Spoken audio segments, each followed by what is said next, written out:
Hey, I'm Jim Dewey, and this is Combating the Narrative.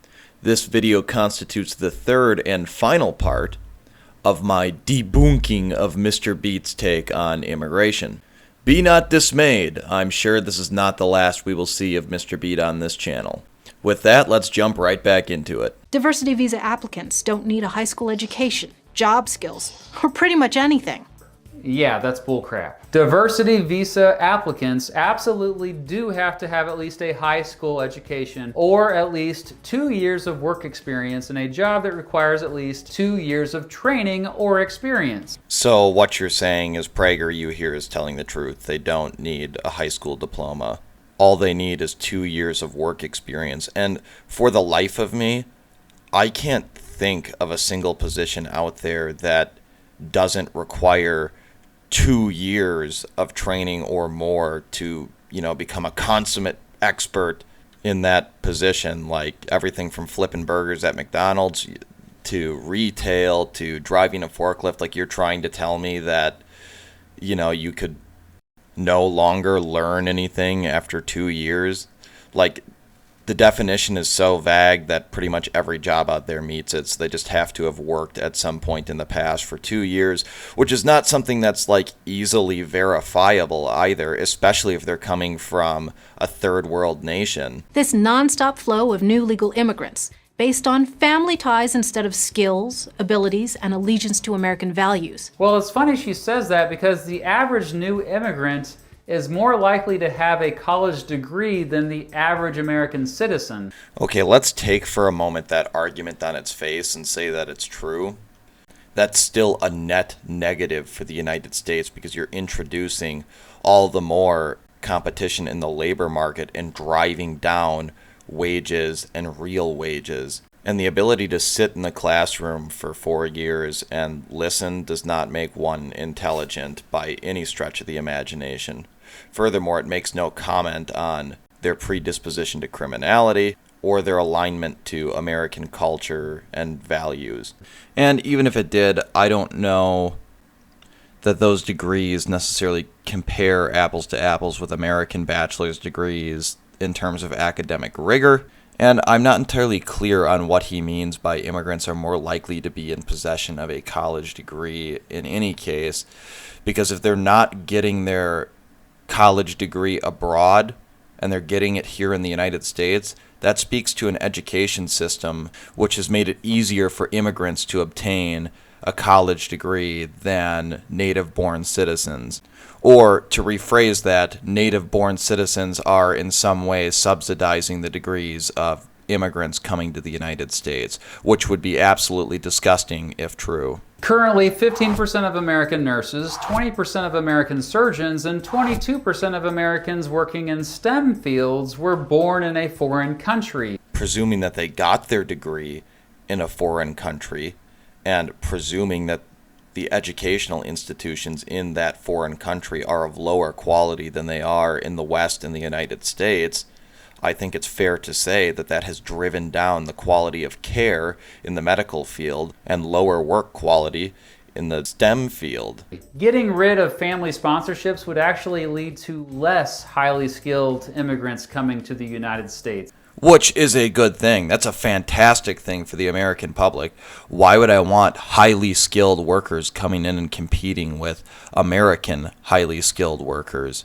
While it is true that family-based immigrants tend to start out at more lower-skilled jobs when they first come to the country, in the long run, immigrants achieve higher mobility and success than those same employment-based immigrants. While many folks... Is this supposed to be a good thing?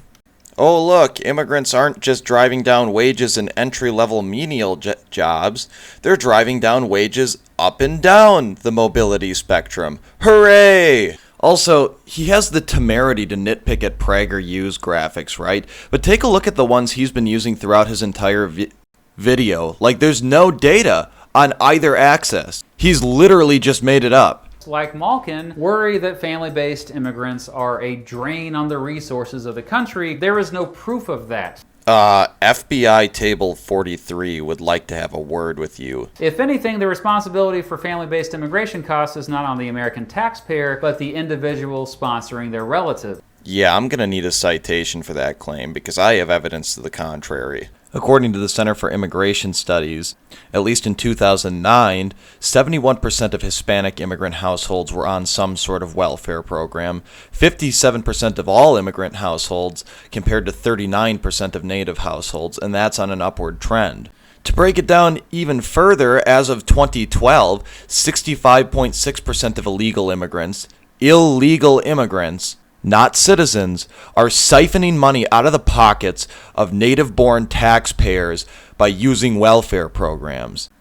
Ryan Falk has put together a pretty good article on this, which I'll link in the description, but suffice to say that Hispanics, at least in 2014, had a net fiscal impact of negative $411 billion, and I'm sure this has only gotten worse as time has gone on. The number of illegal aliens in the country is usually given as 11 million.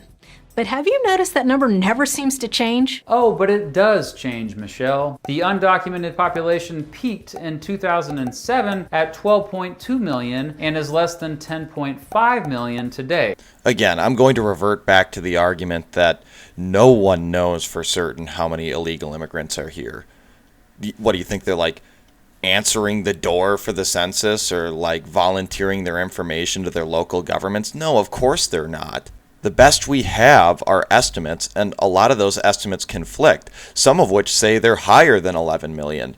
And again, that is a large number of people who are here illegally, and they're demonstrating that they don't give a good goddamn about American sovereignty, American culture, American laws, by virtue of the fact that they're flagrantly violating them by being here illegally. And all of those illegal immigrants are capable of producing offspring who are just given American citizenship by virtue of the fact that they were born here. Building a high-tech border barrier would certainly help stem this flow. Despite spending over $3.5 billion a year on border security, there is no evidence that high-tech border security would actually help end illegal immigration. Your contention is that there is no evidence that if we were to build a high-tech system on our borders that would prevent people from crossing, or at least make it a lot harder, would do absolutely nothing to help end illegal immigration? That's pants on head retarded. And bear in mind, we didn't have an illegal immigrant problem in this country until after the 1965 Immigration Act, which actively encouraged those people to come over.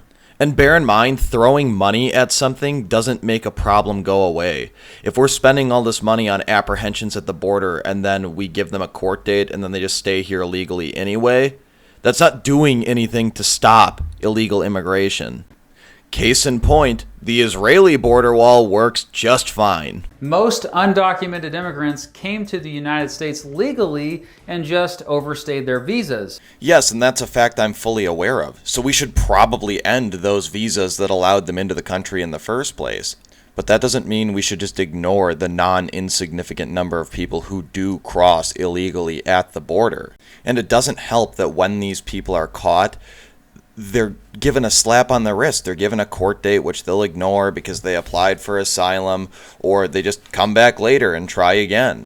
The American government has willfully not taken this seriously because it benefits the powers that be. Mass immigration and illegal immigration is an act of war upon the legitimate population of the United States and ought to be treated as such. They are willfully undermining American democracy. They're a drain on American resources. They're disproportionately criminal. They're driving down wages, increasing the cost of housing, and literally trying to ethnically replace those who are already here. And they're gleeful about it. Just look at the rhetoric coming out of groups like La Raza, The Race. You're trying to tell me that's not a Hispanic supremacist movement? And this isn't a complete list of all the societal ills that come along with mass immigration. But for all the trouble the American people go through as a result of mass immigration, this war being waged on them, what do they derive from it? What do they gain? The West in general and the United States in particular needs to get serious about this, and that seriousness is not going to come from the political class. We could end this problem overnight if we cared to. Imagine if we just started arresting politicians and giving them ridiculously long prison sentences or even life prison sentences for establishing things like sanctuary cities. Imagine if we just started deporting illegal immigrants we found on site rather than trying to grant them asylum or giving them court dates. Imagine if we started deporting them not back to their reported country of origin, but just to random nations across the globe. Imagine if we cracked down on companies utilizing illegal labor, especially temp agencies, so companies can get around E-Verify. Imagine if we started holding these countries that allow their citizens to come to the United States illegally en masse accountable for the economic damage they've caused. Imagine if, instead of trying to police the world with our military and our gigantic military budget, we decided to channel those resources into securing and protecting the border. Imagine if we not only ended the insanity that is birthright citizenship, but revoked the citizenship of those who are descended from illegal lineage, no matter how far back it is. Imagine if we started treating these illegal migrants as what they are, a guerrilla element of an invasion force. In fact, the militarization of the United States border is actually what made the problem of undocumented immigration much worse by turning what had once been a seasonal in/outflow of workers into a permanent undocumented immigration. Yeah, I'm going to need a citation for that too, because that's just straight up false. You can't tell me that in trying to protect our own border, we've somehow forced those poor illegals who violated our national sovereignty to stay. And you dispute that in your own video here. You claim that, oh, it's an insignificant portion of the illegal immigrant population who comes across the border anyway, so why bother trying to secure it? They just overstay visas, which isn't entirely incorrect. They do disproportionately come from the visa program. However, if, as you claim, those coming across the physical border are of an insignificant number, how is it that we could have created this situation ourselves by protecting said border? And that's pretty much the end of his video here. He just goes on to talk about the people he collaborated with to make this video, who I'm certain are backed by wealthy financiers who have a vested interest in continuing the unfettered stream of illegal migrants into this country. I was going to address them in this video as well, but this is already getting to be a very long video, so we'll press pause here.